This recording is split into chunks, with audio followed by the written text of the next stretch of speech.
increase, increase, increase until they don't.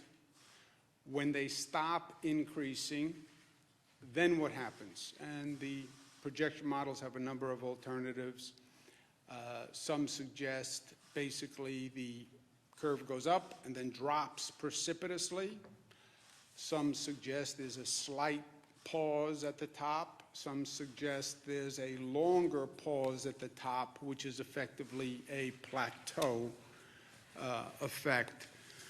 Or again, the straight up and straight down precipitous drop, which is the peak effect. No one can tell you which will occur. They say any one of the three options. You study other countries, you've had a combination of the above. We are studying it as we have used the projection models from day one to determine actually what we do. How do we set policy and program? By following the data. Dr. Malatras has been working on the numbers, working with the statisticians and the projection models, and helping us incorporate that into an operational model. And Jim, if you want to just take a moment and speak about the projection models here, please. Great, thank you, Governor. As the Governor said, we have been looking at projection models from the beginning to determine the size and scope and severity, and the Governor has mentioned this over his briefings. We've been working with many organizations and using their data like Imperial College, the Institute for Health Metrics and Evaluation, Cornell, McKinsey, and others. And some of the initial projections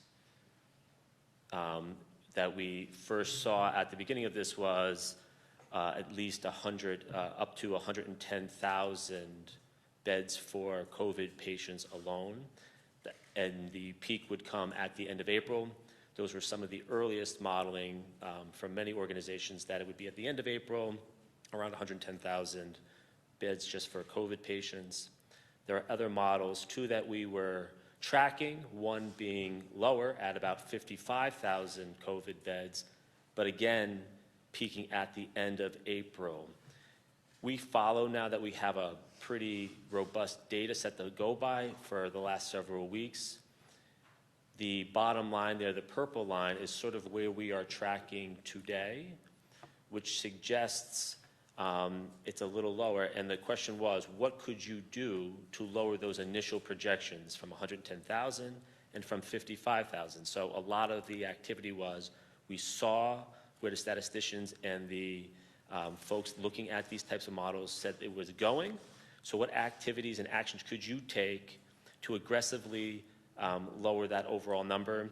And the answer really was, and what the Governor has been doing, was aggressively enforce and enact social distancing to lower the overall number. And this number and the current data suggest that that is exactly what's happening. And it's not settled yet, because we are going day by day, and the numbers, as the Governor says, has changed a lot over the time based on what numbers come in. But this could suggest that we are indeed potentially at the apex, or beginning to be at the apex at this moment. Like the Governor has said, there's been a range of models, 7 days, 14 days, 21 days, 30 days. It looks like we're towards the earlier side of that time frame based on the current projections and modeling that we've been looking at. Thank you, Jim. But you also see on these, you see on this slide where we are now, right? And it can still go any way. We could still see an increase. So it is hopeful, but it's also inconclusive. And it still depends on what we do, right? These models all have a coefficient of what we do and how successful we are at social distancing, et cetera. And from our decision-making point of view, it doesn't really matter if we've hit the plateau or not, because you have to do the same thing. If we are plateauing at a very high level, and there's tremendous stress on the healthcare system. And to say to this healthcare system, which is at maximum capacity today, right? This is a hospital system where we have our foot to the floor, and the engine is at red line, and you can't go any faster. And by the way, you can't stay at red line for any period of time because the system will blow. And that's where we are. We are at redline. People can't work any harder. The staff can't work any harder. And staying at this level is problematic. And if we are plateauing, it's because social distancing is working. So we have to make sure the social distancing actually continues. On the relieving the pressure on the hospital system, which is unsustainable at this rate, we're continuing what we call our Surge and Flex program, where we get all the hospitals on the line on a daily basis. They're all doing inventories. They're all doing data sheets. They're all on the telephone, and we're shifting among the hospitals, ventilators, PPE equipment, who has gowns, who has masks, and that happens on a daily basis, that adjustment. Also, to relieve pressure on the hospital system, the Javits coming online is a very big deal. That is the relief valve for the entire downstate system. The 1,100 military personnel started to come in. 300 were sent to New York City public hospitals to help the New York City public hospital system, the H&H system, which has been under stress. The rest will be going to Javits to bring that up and running to full capacity. That transition is happening now. That is a COVID center now, started as non-COVID. It's now a COVID center. The majority of the military personnel will be coming in tomorrow and the next day, but that Javits Center is going to be a major relief valve. Second, the United States Navy ship Comfort. The original plan was that would come in for non-COVID people. The original plan was it would also be a relief valve on the hospitals, but not for COVID people, that it would take all the non-COVID patients, if you will, from the hospital system. That was the plan. As it turned out, there's not a lot of non-COVID people in the hospital system, which is a separate story, happens to be a good news story.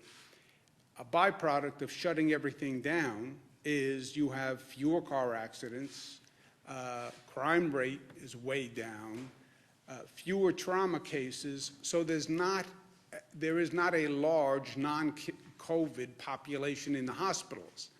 I'm going to call the president this afternoon and ask him to shift the Comfort from non-COVID to COVID.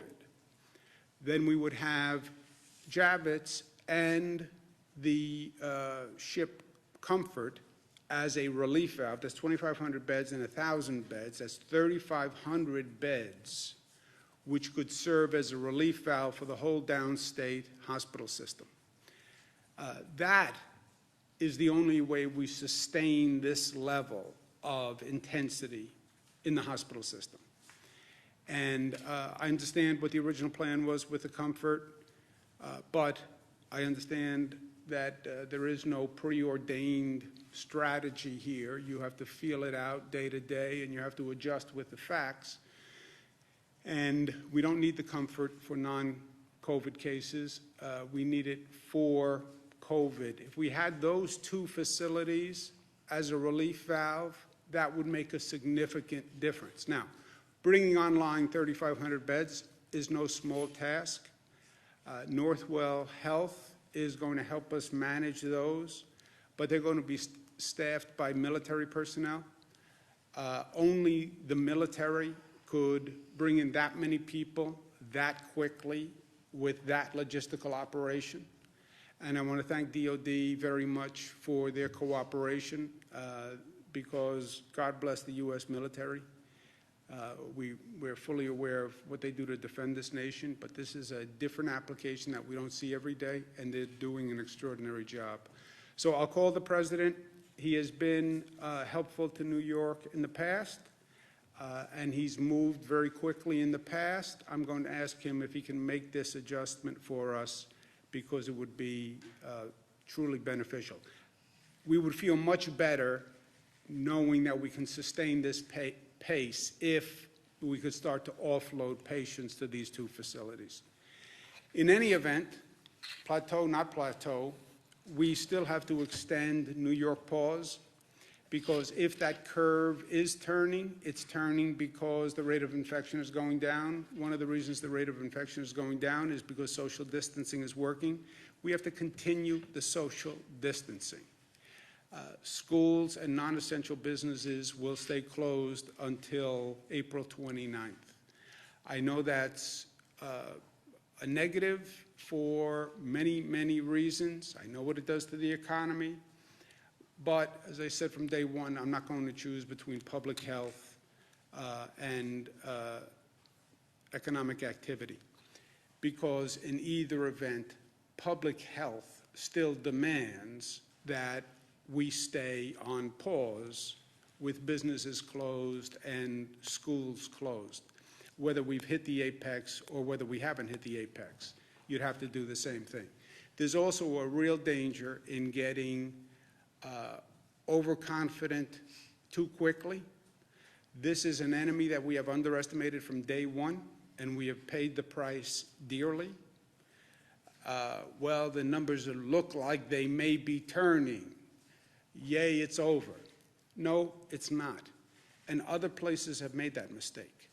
Hong Kong has made that mistake. South Korea has made that mistake. And we're not going to make that mistake. The weather is turning. People have been locked up. We've been talking about cabin fever. Now it's a nice day. I'm going to get out. I'm going to go take a walk. Now is not the time to do that. And frankly, there has been a laxness on social distancing, especially over this past weekend, that is just wholly unacceptable. Look, people are dying. People in the healthcare system are exposing themselves every day to tremendous risk walking into those emergency rooms. And then they have to go home to their family and wonder if they caught the virus and they're bringing it home to their family. If I can't convince you to show discipline for yourself, then show discipline for other people. If you get infected, you infect someone else, you go to an emergency room, you put a burden on all sorts of other people who you don't know and who, frankly, you don't have the right to burden with your irresponsibility. And people, especially in New York City, the level of activity is up. Partially the weather made it a nice day. I understand people have been locked up for a long time, but now is not the time to be lax. And it is a mistake. We all have a responsibility. We all have a role in this. We said that from day one. And we have to respect the role that we play. Because the role that we play is a societal obligation. That's how I see it. I want local governments to enforce the social distancing rules. The local governments are charged with enforcement. I want them to enforce them. And I want to be, frankly, more aggressive on the enforcement, because all the anecdotal evidence is people are violating it at a higher rate than before. So we're going to increase the potential maximum fine from $500 to $1,000. But it's not really about the fine. Nobody wants the money. We want the compliance. We are serious. And again, if it's not about your life, you don't have the right to risk someone else's life. And you don't have the right, frankly, to take a healthcare staff and people who are literally putting their lives on the line and be cavalier or reckless with them. You just don't have the right. And we want to thank all of the people who are getting us through this every day under very tough circumstances. And we see the illness rate among these essential workers, and we know the sacrifice they're making, and we should respect it. It's that simple. You have the first responders who are out there, your police officers who are out there, the transit workers who have to drive a bus and the train every day, the healthcare workers who are just doing extraordinary work. So let's respect them and let's help them. We're also going to set up a fund run by the Department of Health to assist the healthcare workers with expenses, costs, child care, et cetera. I want to thank Blackstone for making the first contribution to that fund of $10 million to assist the first responders. I hope other individuals and corporations follow their lead. We're also very aware of the mental health aspect of this situation and the stress and the isolation that this has caused, and people are trying in their own way to grapple with what this means and what is the impact, how do you rationalize this situation. And the mental health aspect of it is very real. Headspace is going to partner with New York. They're an app. They're going to have content for New York and free membership for New York, so we thank them. But we also have an emotional support hotline. We have thousands of mental health professionals who have signed up to volunteer to provide mental health services, so we want people to make sure they know about that and it's available. I talk about perspective a lot, maybe frankly because partially I'm speaking to myself, and I had a good conversation with my daughters last night, Cara and Michaela, who are often wiser than I am and wiser than their years. It's very hard to see the number of deaths we're having. It's frightening, it's disturbing, that amount of loss. I'm the governor of New York. I see my job as preventing that kind of disturbance and negativity and loss for the people of the state. Perspective, you know, we like to think that we can control everything. We can't. We like to think that we can fix everything and fix all the problems for people. We can't. The undeniable truth here is that this virus is a deadly enemy, and we will lose, and we are losing people who are vulnerable to the virus. That can't be controlled. That can't be fixed. Why? That's Mother Nature. That's a question that God can only answer. But control what you can. Do what you can. The challenge is to make sure that we don't lose anyone who could have been saved if our healthcare system was operating fully. Don't lose anyone who you could save. That is a legitimate, ambitious goal of government. And that we have done so far. That we have done so far. Have we saved everyone? No. But have we lost anyone because we didn't have a bed, or we didn't have a ventilator, or we didn't have healthcare staff? No. The people we lost are the people we couldn't save. Not for lack of trying, and not for lack of doing everything that we could do as a society, not only as a government and as a healthcare system. So to the extent we can find peace in that, it helps me. And we are still New York tough, and New York tough means tough, but tough in a New York sense also means compassionate. It means that we are unified. It means that we are loving, because if you're really tough, the really tough guys, they're tough enough to show love, and because we're smart. And that's how we're going to get through this. Questions? Drug trial of hydroxychloroquine and chlorine going? We've allowed usage of the hydroxychloroquine with the zithromycin pack in hospitals at their discretion. The federal government is going to increase the supply to New York pharmacies. We had a 14-day limit on how much you could buy because so many people were trying to buy it.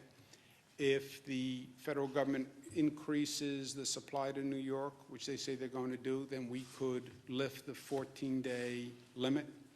There are a lot of people who rely on this, who were relying on it, people with lupus, et cetera.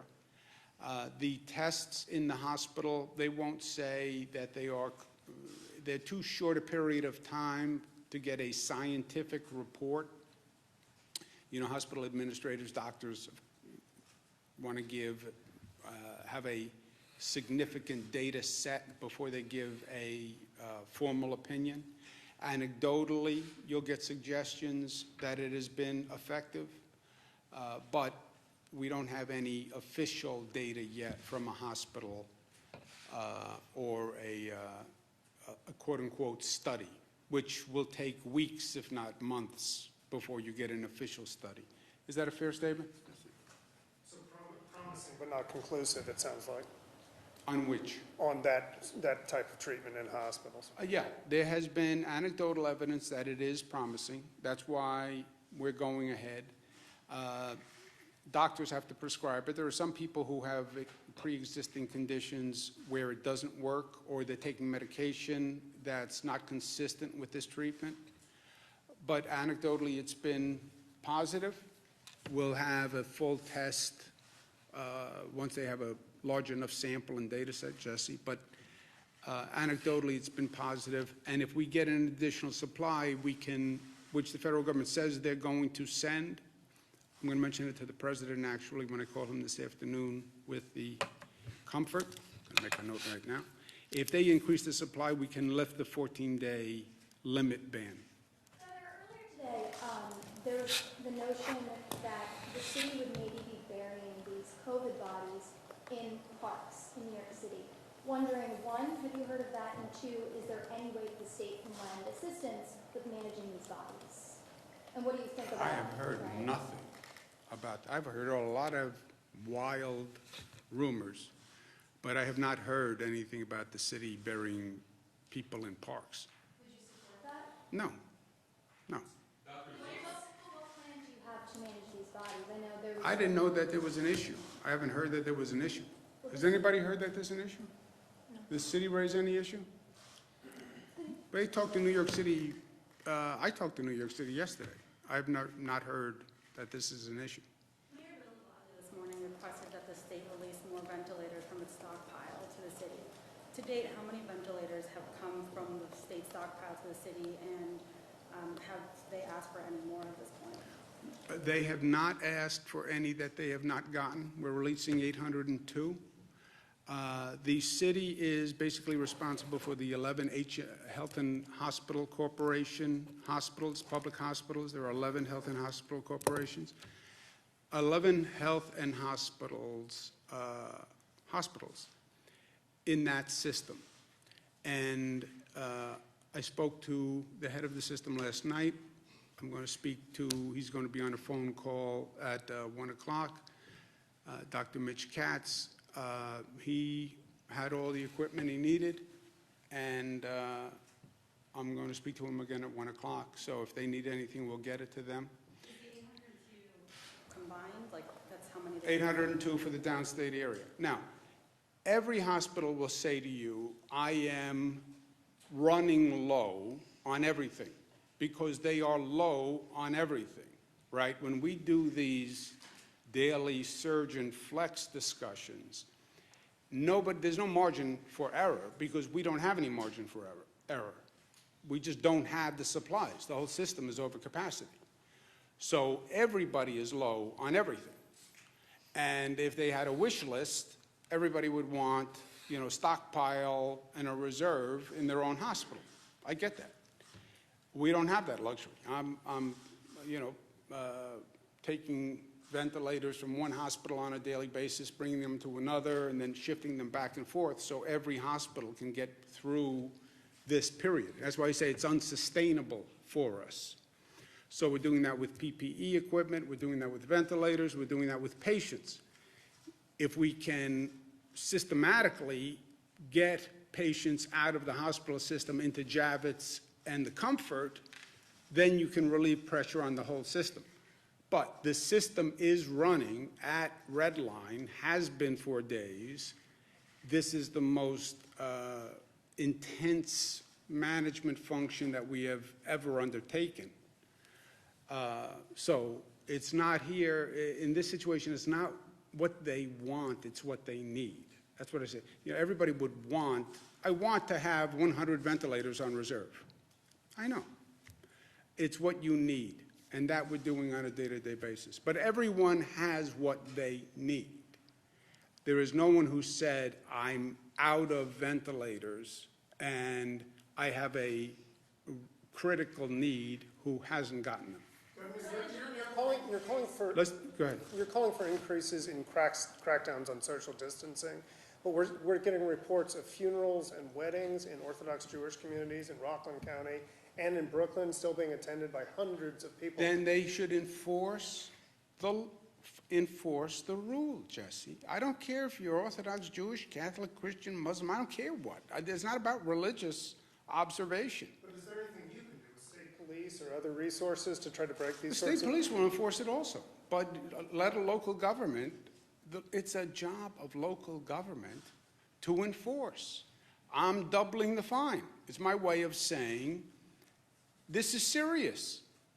This is serious. What right do you have to act irresponsibly in a way that could get you sick or someone else sick, and then I have to send an ambulance to pick you up and bring you to an emergency room that's already overburdened, that doesn't have staff, doesn't have supplies, doesn't have ventilators, because you were reckless and irresponsible.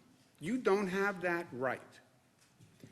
And I have to talk to these healthcare workers all day long. I talk to transit workers. I talk to first responders who, truthfully, nobody wants to put themselves in these situations, and I don't blame them. And they're doing it out of passion and commitment and public service.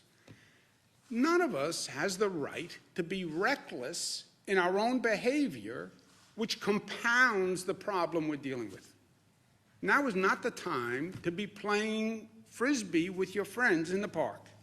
It's just not. Now is not the time to go to a funeral with 200 people. Look, I'm living this with my own family. Yes, I understand grieving, and I understand how the religious services can help with the grieving process. And I understand how it's hard not to do that. But as a society, the risk is too great. Enforce the law. The localities have the legal right and responsibility to enforce the law. My doing the penalty, raising the penalty, is my way of saying, do it. Just do your job. What percentage of available ventilators in New York are being used today? Oh, all of them. They're- We're beyond capacity. What about the stockpile, like how much remains in the state's stockpile? We're beyond capacity. We are into the Plan B, C, D that we outlined, right? We are into using BiPAP machines instead of ventilators. We're into splitting ventilators, turning 2 into 1 with 2 sets of tubes. We are into all backup plans that we had. So how many ventilators are still in the state stockpile, though, at this point? The stockpile, I don't know. I can get you the number, but we are over capacity for the number of ventilators in the whole system. We're using BiPAP machines, we're using splitting, et cetera. I guess that begs the question, though, why not? If there are still ventilators in the state stockpile, why don't you send them to New York, to the city? No, we don't have anyone who says they need them now who doesn't have them. But you just said they're over capacity. Well, they're using the Plan B, C, D. We can't give everybody a ventilator for every situation. We have 9,000 BiPAP machines, for example. We're using the BiPAP machines, we're using the other machines. But we don't have anyone who says the 802 that we're sending today represents the number that people say they need now. Let me say that. Elections, 10 people have gotten sick and 3 people have passed away. Do you think they should continue working processing petitions or challenging petitions? We extended the deadline, the voting and filing deadline, So I don't know what else legally that we could do than extend the deadline. You'd have to cancel elections, period, for the year, and I don't think we're in that position. We've extended the use of absentee ballots. Governor, are portions of nursing homes being set aside to treat COVID patients? Are portions of nursing homes being set aside to treat COVID patients? We're working with the nursing homes and trying to cohort patients within the nursing homes. Remember, this is something which we've identified in multiple nursing homes across the state. So does that mean you'll be moving COVID patients to facilities that are otherwise COVID-free? No, within those nursing homes, we're working to make sure that we minimize the spread of the COVID disease within that place, that facility. And Governor, regarding unemployment, I'm sorry. In other words, what Dr. Zucker is saying is, when you have a COVID patient who has been in that facility, they're trying to isolate the COVID patients on one side of the facility. We're not using a nursing home to treat COVID people. We're not bringing a COVID person into a nursing home. Regarding unemployment, is there any break in that log jam? And we're hearing that people who are on the hook to pay child support or spousal support who are out of work are having difficulty coming up with the money. Can the state help them out in any way? The Labor Department website, the unemployment website, do you know anything about that? Yeah, so we've now partnered with Google. We're going to be releasing a new interface by the middle of this week. They've moved from 5-day-a-week hotline to 6-day-a-week headline. They're now 7-day-a-week headline. They've expanded the hours. We've gone from 4 servers to 50 servers.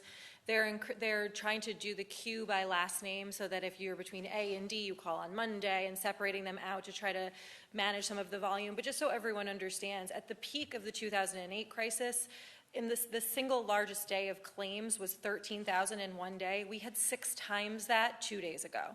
So this volume is something that we've never experienced before, and it's frustrating and it's horrible and it's unacceptable, but we just ask that people remain patient, and we are working at it. We just put 300 more people in addition to the 700 people that were manning the call system. So we are trying to do everything we can to attack this issue. And most importantly, you will get your benefits going back to the date of your actual unemployment, even if there's a lag in being able to get signed up for the benefits. The Board of Regents this morning announced they were canceling the Regents that were going to be held in June. Do you agree with that decision, or are they planning? I haven't even looked at their decision on the Regents. Governor, It sounds right, but I haven't even looked at it. The de Blasio administration canceled the pilot program to open streets for New Yorkers in order to encourage social distancing, et cetera. But they announced they're shutting that down because there weren't enough New Yorkers to justify that. What do you think about that? Was that a failure of that attempt? And also, you just increased penalties, so what's going on here? I don't know. You know, New York City localities make decisions on their own on local issues.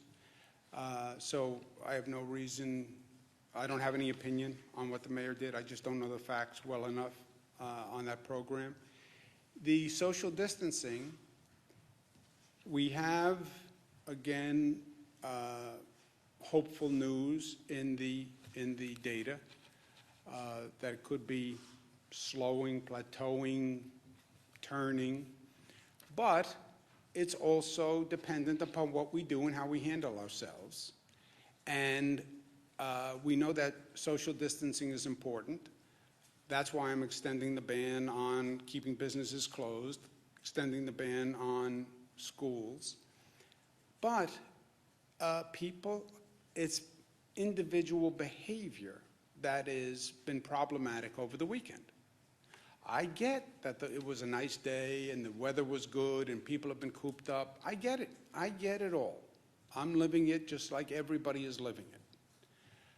But we get reckless. We change or we're not compliant on social distancing, you will see those numbers go up again. That's why I showed you the Hong Kong, the China experience. They let their foot off the gas too quickly. And we have been behind on this virus from day one. And this virus has kicked our rear end. And we underestimate this virus at our own peril. We learned that lesson. Now is not the time to slack off on what we're doing. One more question. We are moving ventilators now among the system. When someone has a change in patient load and they have additional ventilators, we move ventilators. But we have moved thousands and thousands of ventilators throughout the system. We've acquired thousands and thousands of ventilators.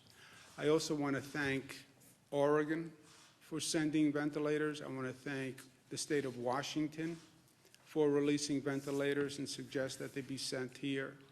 I want to thank California that also this morning released ventilators because they thought that they could be helpful to New York.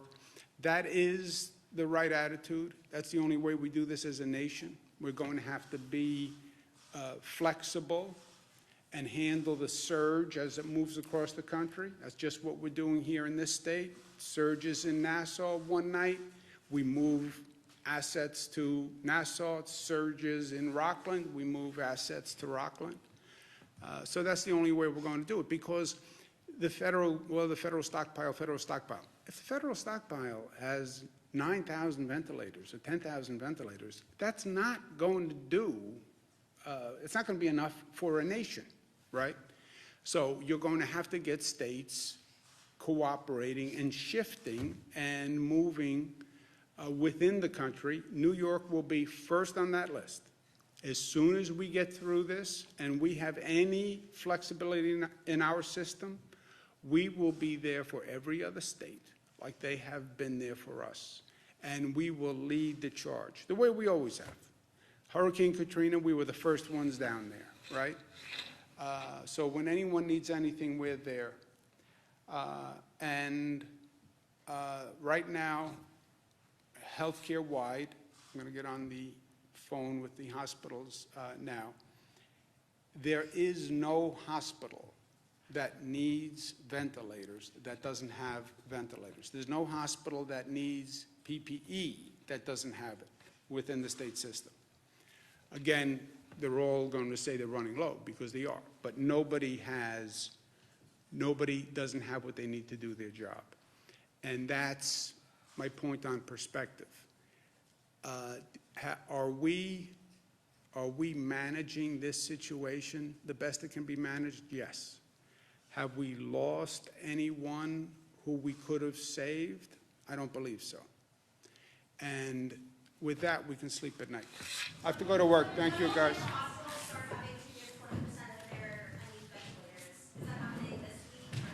We don't need any additional ventilators right now. And we have, California has released ventilators. State of Washington has released ventilators. We got 1,000 ventilators from China. So right now, we're okay. Moving forward with that plan. I'll see you tomorrow.